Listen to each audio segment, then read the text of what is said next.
to wipe out half the universe. If he gets all the Infinity Stones, he can do it with the snap of his fingers. And that is what's happened. Welcome, viewers, to Fresh Movie Reviews for the big one.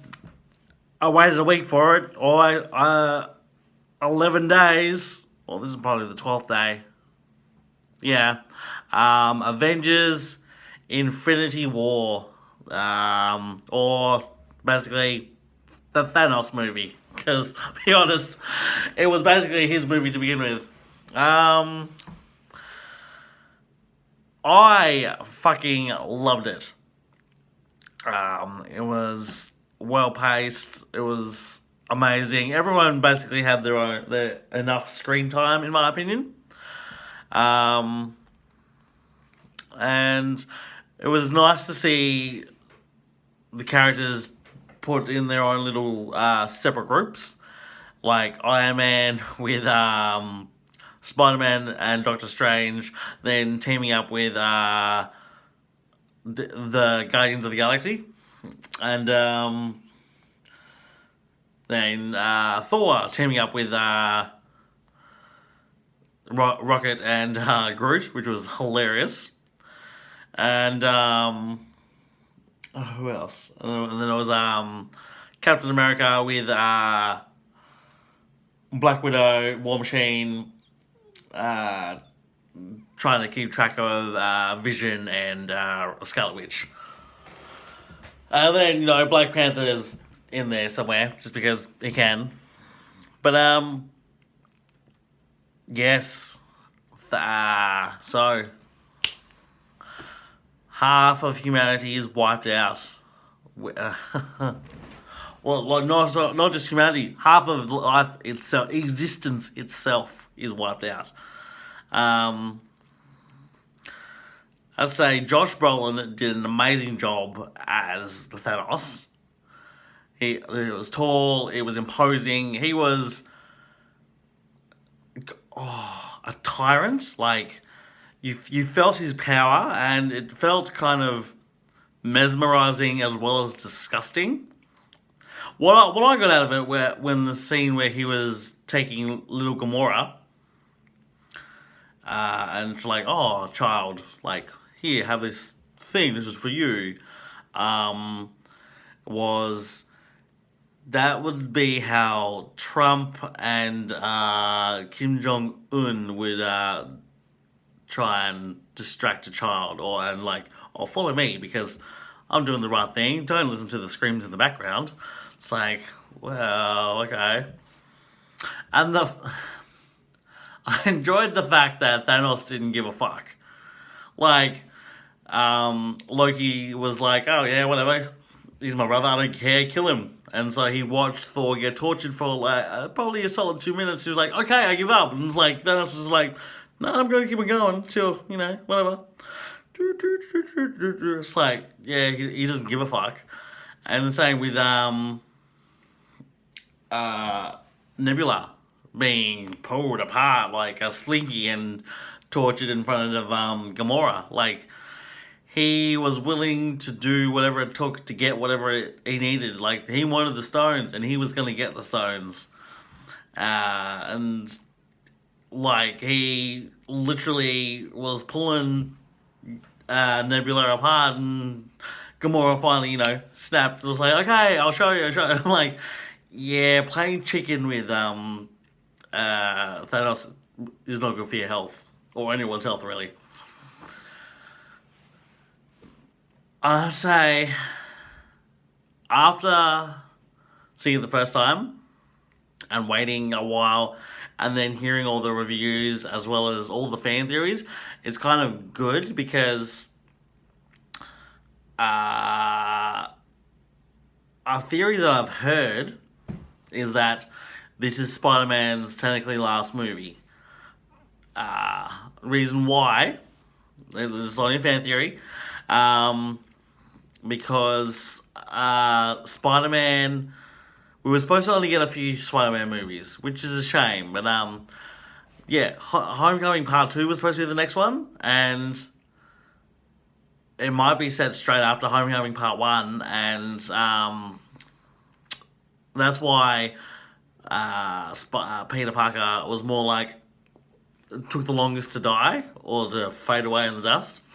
And it was just like, Mr. Stark, I don't feel well, please, I'm sorry, I don't want to go. It's just like, basically begging not to, probably, like what Doctor Who did, David Tennant's Doctor. It's like, I don't want to go. It's like, oh, I don't want to leave either. It's like, oh yeah.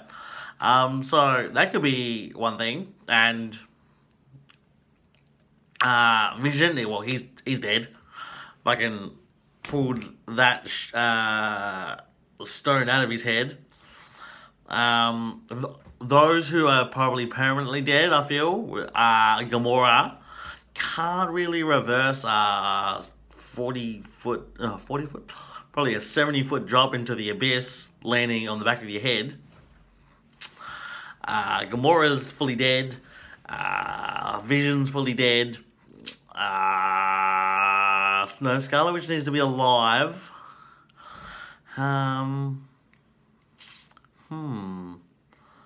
Spider-Man may be fully dead. I'll probably come back here, like, come back next year and be like, nope, I was wrong. But, we'll just say for now, Spider-Man's fully dead. And who else? I don't know. But yeah.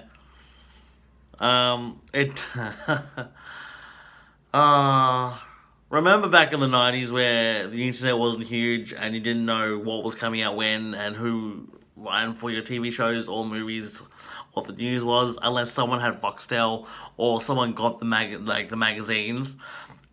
This is what's wrong with the internet right now. Like, we know too much. Like, what would have been nice is that if no confirmations for any more new movies were out. Like, after Ant-Man and Wasp, it would have been nice if we didn't hear anything. Like, not even Avengers Infinity War Part 2 or whatever.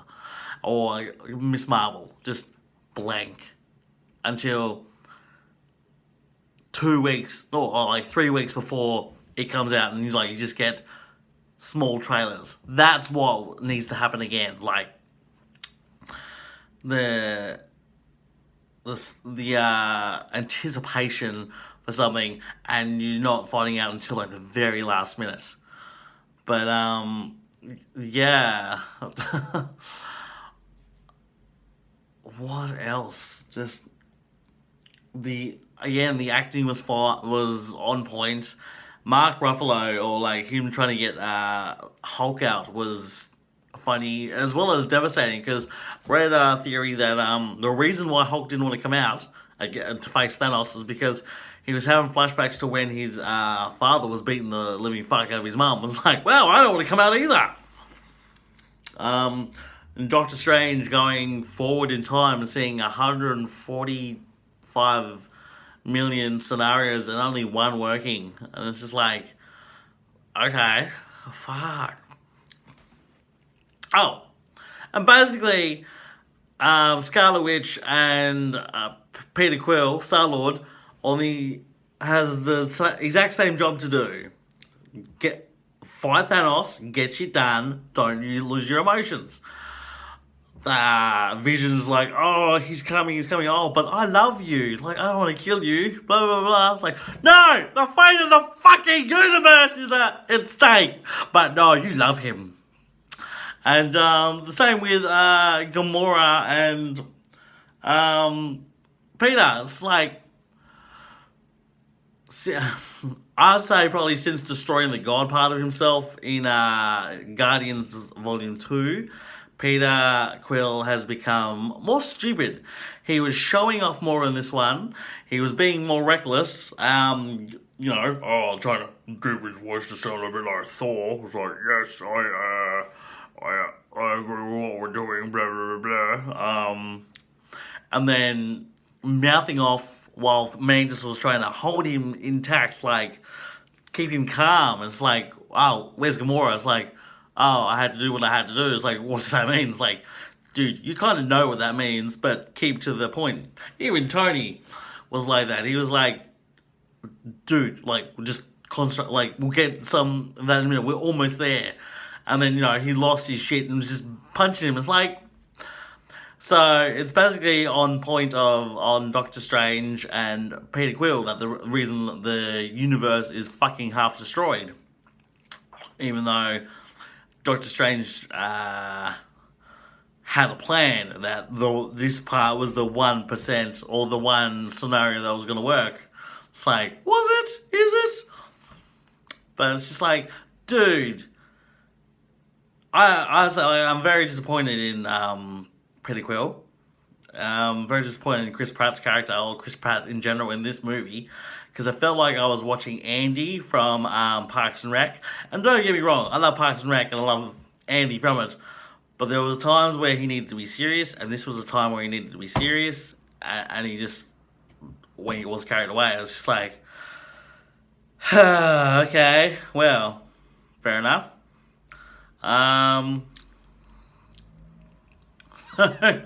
Also, if we didn't get confirmations of sequels, and at the end of this movie, we basically not getting a Doctor Strange 2, Spider-Man 2, Black Panther 2, Guardians 3, unless you just count Rocket and Nebula.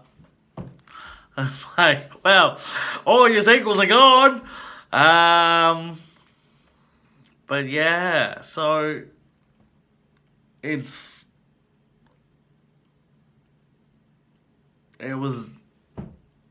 one of those movie events that you have been waiting for your entire life. Well, not entire life, for 10 years. And it kind of worked out really well. And I know that all these movies aren't everyone's bucket or whatever. PewDiePie in general has said that he doesn't get the hype for them. It's like, I'm thinking, dude, it's what kind of like your childhood is. You know what I mean? Like, well, you had your epic toy battles. Like, I remember back in the day having my Power Rangers versus all my DC characters or whoever I had fighting, and it's like I had Troll Dolls, I had the Megazord. I was just like, it was just like a big fucking battle. This was what it was like. This is what it is like. You're directing your own film, but this is like the mashup of all mashups. Every top billing actor on their game for this movie, and it's just like, holy shit. Oh yes, and Loki is dead too. He just and Heimdall, yes. But watching him, getting slowly choked and neck broken, you're like, oh damn. It's like, well, okay. But I'd say it kind of needed to happen. I was kind of getting over Loki. Sorry, but how many times, because it's like, oh, you're my brother, oh, I'm gonna stab you. But yeah, and Stan Lee's cameo was hilarious as usual. It's just like, I'm thinking, it's like, as Peter's getting out of the bus, he's like, oh, what's wrong, children? This isn't it? Haven't you seen an alien spaceship before? It's like, yeah, you kind of should have seen it by now. It's like not that unusual, but yeah. So I give it a 10, and I'm excited for Ant-Man and the Wasp. That's not coming soon. That is coming soon. But Deadpool 2 is next. And then out of them, Captain Marvel is next. Like next year. And she's supposed to be set in the 90s. And the Skrull are coming. And I've read that they're trying to find a female director for Black Widow. And I'm like, and I'm cool with that, but that kind of also gives it away that she might be a Skrull. And it's like, okay, cool. And I also read that, that's probably the reason why she changed hair color. I'm like, or it's because she's a spy and she's a woman and she doesn't want to get the same haircut. Oh, she changed her hair. She's a fucking Skrull. No. But yes, I'm looking forward to part 2 next year. The shit thing is, we just have to wait a whole year. Just waiting for it to come. And yes, so who else enjoyed the movie? What else is everyone's fan theories? And how devastated are you that Groot's last words were, "Dad"? It's like, I read that, it's like, oh no! But yeah, I'd say I'm glad I saw it the first time and have waited like the 11 days and have seen it again, because I've appreciated the fan theories that have come out, the reviews that have come out, everyone else's point of view on it, how they've either loved it, hated it, or, you know, it's on their shit list. But, yeah. Tell me what you thought, or post a comment. Just like, did you think it was all good? How Thanos basically destroyed everything? The glove was a bit much at the end though. I'm like, holy damn. And it was nice to see Nick Fury at the end and be like, motherfucker. It's like, ha ha ha. But yeah. So we just have to wait a whole year now. And we'll find out who's dead and who's alive. Yes, like, share, subscribe, leave a comment, leave a review, and yes, everyone out.